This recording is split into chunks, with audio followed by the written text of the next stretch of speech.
chose de assez, on va dire, assez simple, mais qui peut nous montrer un petit peu une idée. Est-ce que vous transmettriez ces arts martiaux à vos enfants? Bah, mes enfants ils sont encore jeunes, donc c'est pas le cas. Quel âge ont-ils? 1 an et demi, c'est jeune, c'est pas l'âge. Est-ce que vous avez l'intention de les transmettre? Si eux-mêmes veulent, leur volonté sera la mienne. Et la musique? La musique aussi de même. Si ils veulent, alors je le ferai avec plaisir. S'ils ne veulent pas, c'est pas leur volonté personnelle, je m'en passe. Quel type de chansons chantent ces enfants, vos enfants? Ils sont petits, me passe. Leur chantez-vous des chants d'opéra? Est-ce qu'elles écoutent la musique sur YouTube? Est-ce qu'elles aiment l'opéra? Est-ce qu'elles utilisent l'iPhone pour se faire des amis? Parce qu'ils voudraient se différencier des parents, créer leur propre Oui, l'iPhone. univers. Pourquoi les jeunes? On va généraliser aux jeunes. Pourquoi les jeunes utilisent l'iPhone? Bah, aujourd'hui ils utilisent Et les l'iPhone selfies? parce que c'est un accès facile. Et les gens aujourd'hui cherchent le facile. Donc quand on a un objet qui a tout dedans, alors les gens ils courent derrière. Mais en aucun cas ça remplit toute leur volonté, leur conviction. C'est beaucoup illusoire quand même. L'iPhone c'est image. C'est imaginaire aussi. L'image apporte à l'imagination, parce que qu'on voit bien c'est le même mot. Donc image, c'est ce qu'ils cherchent, mais c'est important. Les jeunes, pas toujours ils savent que l'iPhone, des fois, c'est un objet qui peut déranger dans la concentration à l'élève pendant leurs études. Mais si on l'utilise dans un bon contexte, par exemple professionnel ou quelque chose d'important, ça pourrait être utile. Mais le fait que dans l'iPhone il y a tout, alors ça perturbe certaines personnes, et surtout un jeune qui n'est pas encore construit. Ça les déconnecte de la réalité ou pas? Oui, certains, c'est sûr. Est-ce qu'il y a des conséquences sur le plan psychologique? Est-ce qu'il y a des maladies qui se déclarent? Psychique, sûrement, parce que se déconnecter du monde, en quelque sorte, c'est-à-dire rester à la maison, ne pas respirer l'air, ne pas se détendre, tout voir dans l'image, c'est un peu se déconnecter du monde social, et les problèmes cognitifs qu'on peut trouver chez certaines personnes peuvent provenir de ça, de cette technologie nouvelle, le facile et s'éloigner de l'effort. Jérusalem, phare du monde, voudriez-vous être un phare? Est-ce que vous voulez vous perfectionner en matière d'opéra, acquérir une identité, une personnalité, un style, vous faire connaître? Alors, un phare, c'est pas le mot que j'aurais dit. Je pense pas que je cherche à être connu pour être connu. Je cherche à persévérer dans mes ambitions dans l'opéra. L'opéra, je ne vais pas chanter seulement à 3 personnes. Le son il est trop élevé pour chanter qu'à 3 personnes, mais il faut que... moi ce que je voudrais c'est évoluer dans l'opéra, dans la musique classique, et aussi dans la musique un peu moderne qui est chantée aujourd'hui, dans le but de m'épanouir à travers ça, et de grandir, et voilà quoi. C'est sûr que ça peut beaucoup m'apporter, donc je voudrais bien le faire, mais pas en tant que d'être connu et représenter une personnalité dans le monde extérieur, ça m'intéresse peu, mais si c'est le moyen d'y arriver, je le ferai avec plaisir pour être connu. Si c'est un moyen de réussir dans la musique, je le ferai. C'est dommage avec la jolie voix que vous avez de ne pas partager avec les autres. Ah oui, bah oui, en fait c'est petit à petit on rencontre des gens et non, c'est sûr que ça me dérange. Ça me dérange pas de faire de chanter dans plein de un grand monde, ça me dérange pas du tout. Mais mon but, c'est mon épanouissement et à travers la musique, et aussi de partager la joie de vivre qui est transmise à travers la musique.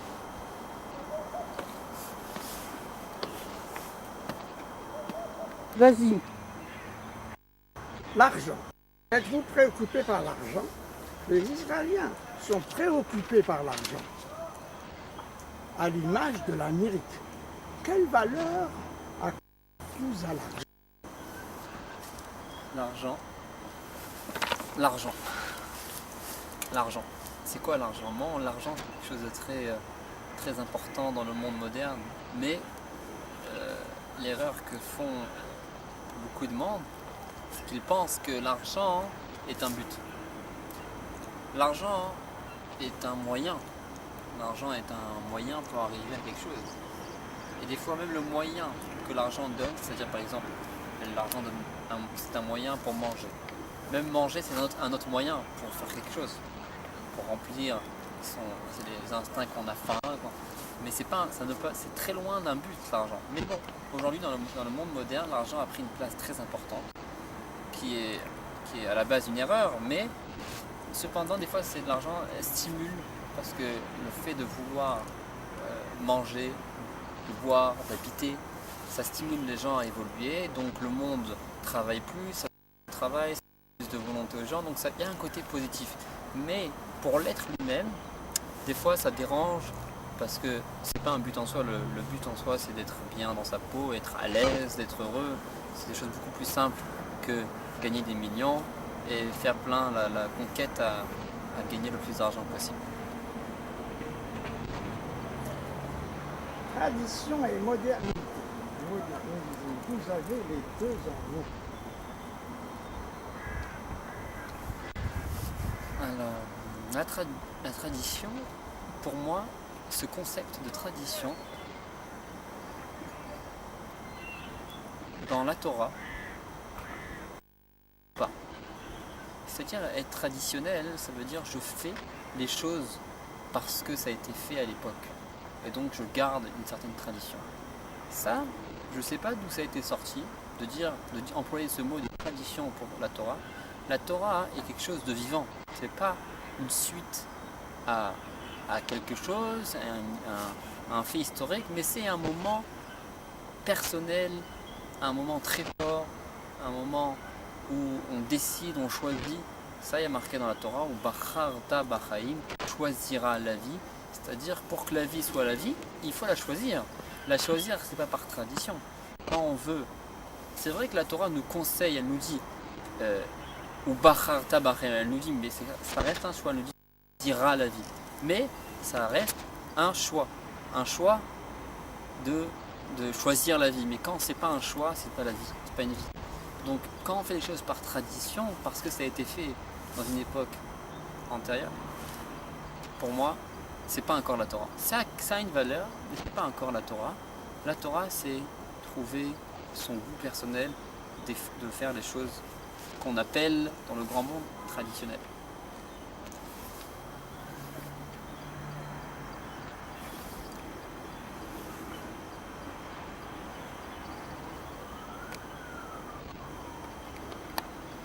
Avez-vous un régime alimentaire, une hygiène de vie? Alors, oui, on peut dire oui, mais je ne suis pas très difficile, mais je fais attention. Par exemple, il y a des choses que je sais qui sont dangereuses. Quand je rentre au magasin, je me dis des fois, ce serait bien que j'achète le moins de sucre possible, parce que le magasin vend presque que du sucre, les magasins aujourd'hui. Donc je me dis, pourvu que je sors avec le moins de sucre possible, par exemple, j'évite de prendre des boissons sucrées tous les jours. Vraiment, je m'en passe. Ça nourrit pas beaucoup et en plus, c'est propice à des choses pas très intéressantes pour la vie, pour la santé. Donc, je fais attention à certaines choses, mais par contre, j'ai une hygiène de vie que, pour moi, faire du sport, s'exprimer à travers des gestes, c'est quelque chose qui donne une hygiène de vie, donne une façon de s'alimenter, parce que quand on fait du sport, on doit s'alimenter un peu mieux, d'une meilleure façon. Et pour ça, je fais oui attention d'une certaine façon de vivre, donc à travers ce que le manger peut m'apporter au meilleur à travers les sports que je fais, pour les sports que je fais, et aussi une hygiène de vie, une façon d'être dans la vie grâce pour mon meilleur de moi. Dans le sport, l'opéra, très important. Par exemple, comme aller à la piscine, c'est quelque chose qui peut beaucoup aider. Le corps change d'état quand il rencontre l'eau, change de perception quand quelqu'un court. Donc tout ça, on peut le faire entrer dans l'hygiène, dans la façon de vivre, dans sa façon de percevoir le manger. On n'est pas les mêmes quand on mange des bonnes choses.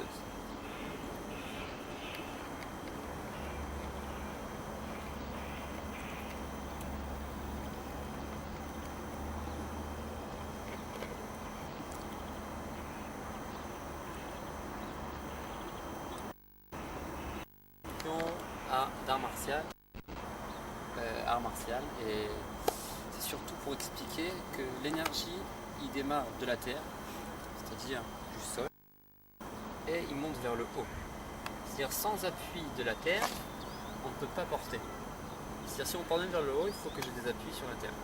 Tout geste que je fais dans les arts martiaux proviennent d'un appui de la terre, jusqu'à que les gens appellent ça des fois dans le monde des arts martiaux que la terre c'est elle qui donne l'énergie, mais apparemment c'est faux. Nous on profite, on utilise la terre pour pouvoir exprimer un geste. Maintenant l'énergie elle va vers, il faut l'exprimer vers l'autre parce qu'il y a toujours un combattant et on veut gagner le combat. Donc toujours les gestes ils démarrent d'un point sur la terre, comme on voit dans le Talmud de Roni à Mahagal, il a mis un point, il a mis un rond. C'est un point sur la terre et de là ça monte un but. Donc toujours ça monte vers de la terre à un but. Pareil pour un coup de pied, j'ai un appui sur la terre. Ici là je fais rentrer ce pied vers la terre, donc je fais un appui, je lève le pied et c'est que après que je peux donner un coup de pied. Mais si je fais comme ça et je tombe, donc j'ai pas d'appui, je perds mon équilibre et là du coup je ne peux pas exprimer l'énergie, je ne peux pas l'envoyer de mon côté. Donc à chaque fois qu'on a cet appui, l'appui peut nous donner le geste comme on a besoin. Maintenant, si on ne donne pas cet appui comme on a besoin, on perd, comme on a expliqué, on perd l'équilibre. On perd l'équilibre complètement. Donc on a besoin de la terre pour pouvoir s'exprimer. Maintenant, on prend le pied, je fais monter l'énergie. Donc grâce à ça, j'ai un appui sur le pied, c'est le pied gauche qui donne l'appui, et du coup je peux donner le pied, je peux donner le coup de pied. Pour que l'énergie va vers un but, il faut que j'ai un appui. Sans appui, on n'a rien dans les arts martiaux, que ce soit dans toutes les arts martiaux. Bon. Qu'est-ce que vous avez enseigné ou étudié ce matin au collège? Au collège, on a étudié ce matin, j'en ai enseigné un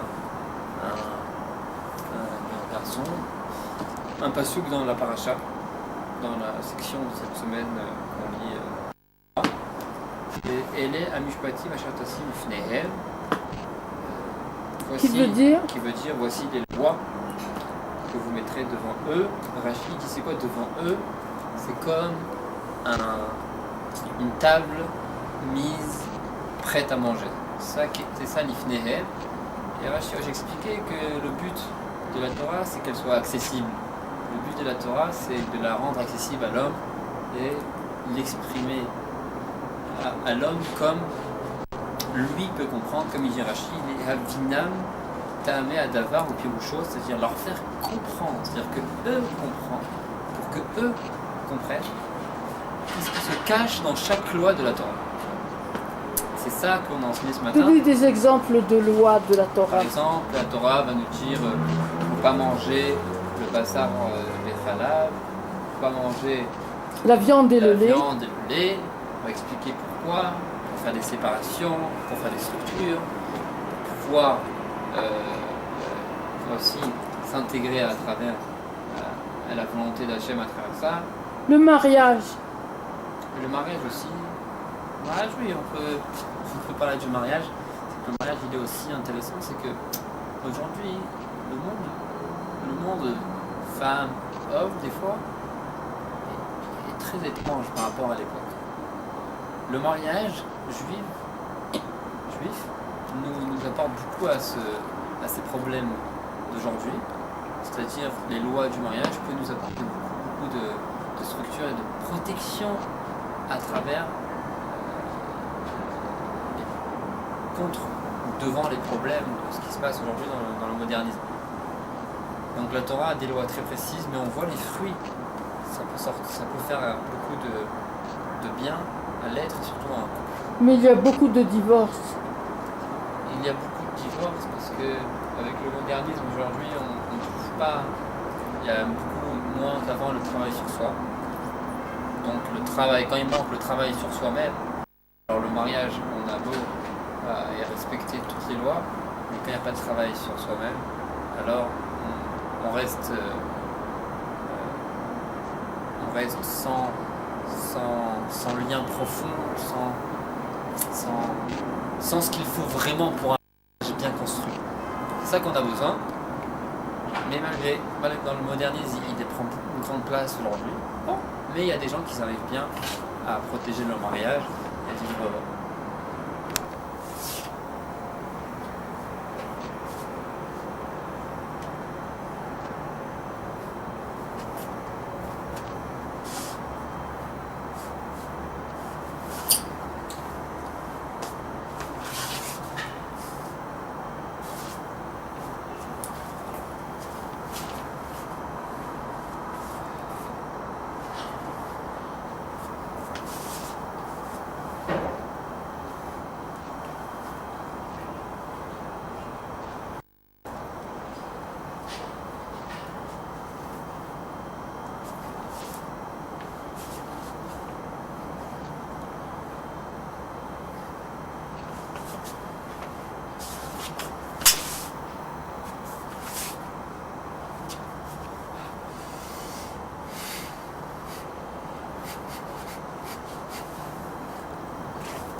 Que j'ai beaucoup aimé.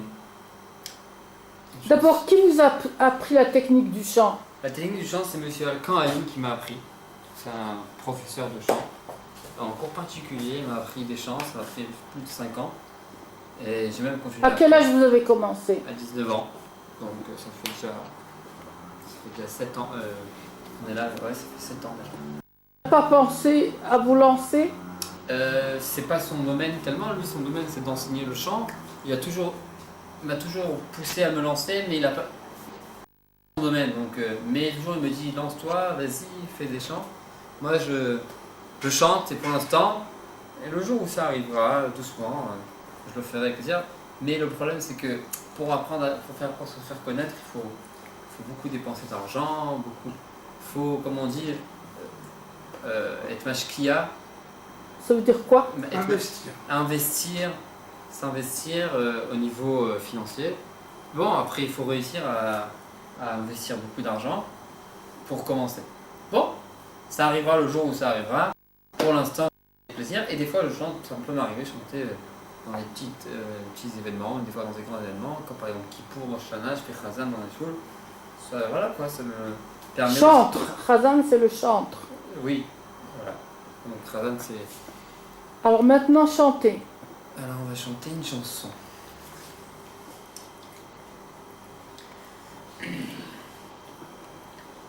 Mi bon siyach shoy shachechi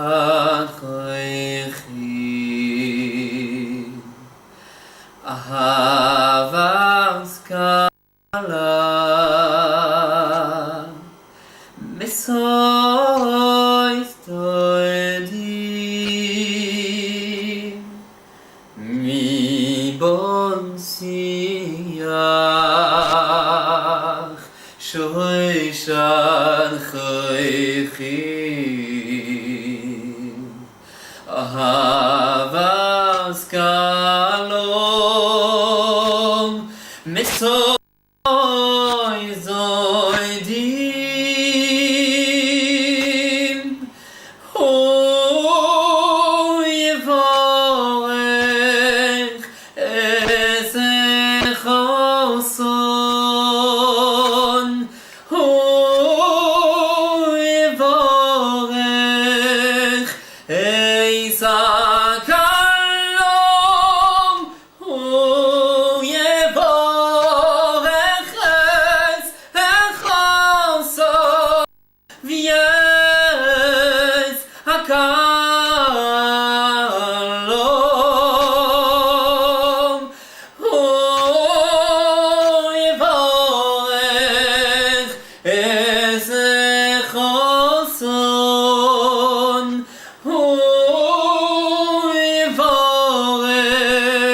es hakalom hu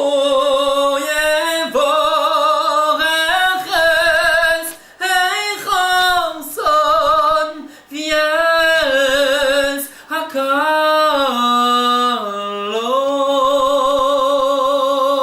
hakalom vies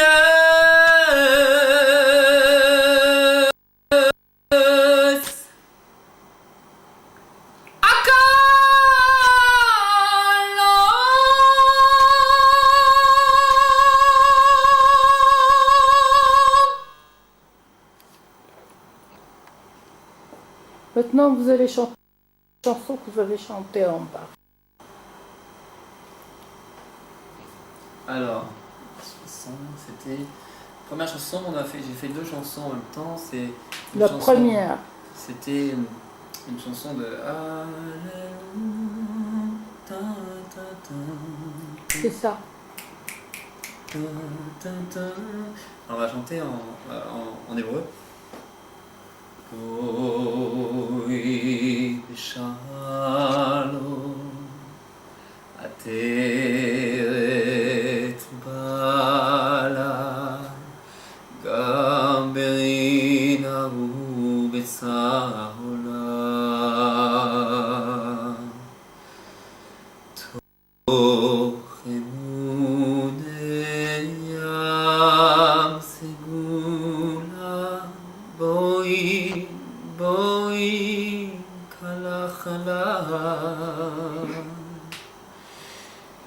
boi chalam boi chalam boi chalam boi chalam boi chalam boi chalam boi kalam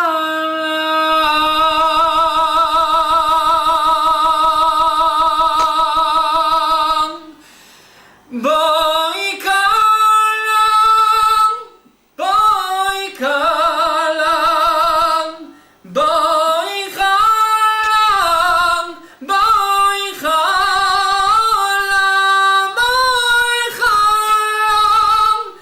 boi kalam boi kalam boi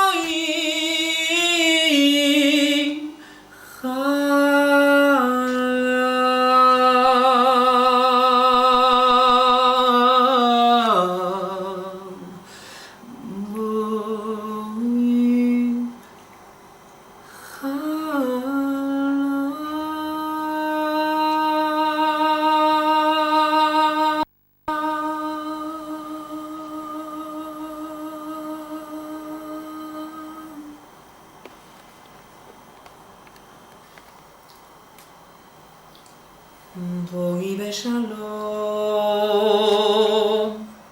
עטרת בעלה,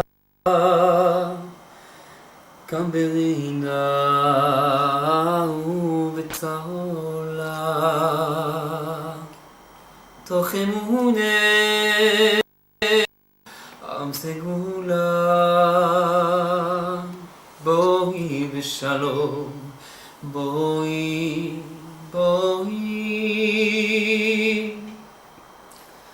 בואי בשלום, עטרת בעלה, גם ברינה ובצהלה, תוך אמונה עם סגולה, בואי בשלום, בואי תוך אמונה עם סגולה, בואי כלה, בואי תוך אמונה עם סגולה, בואי כלה חלם רי רי רי רי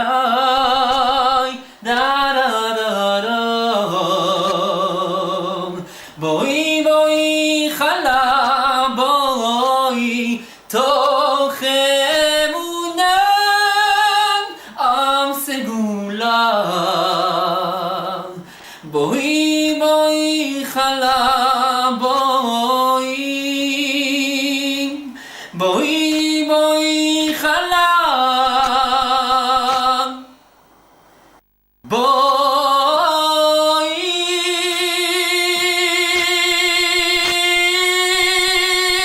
בואי חלם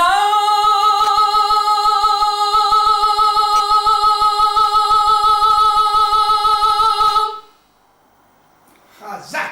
Easy. זכני לקדם בונים ובני בונים חכמים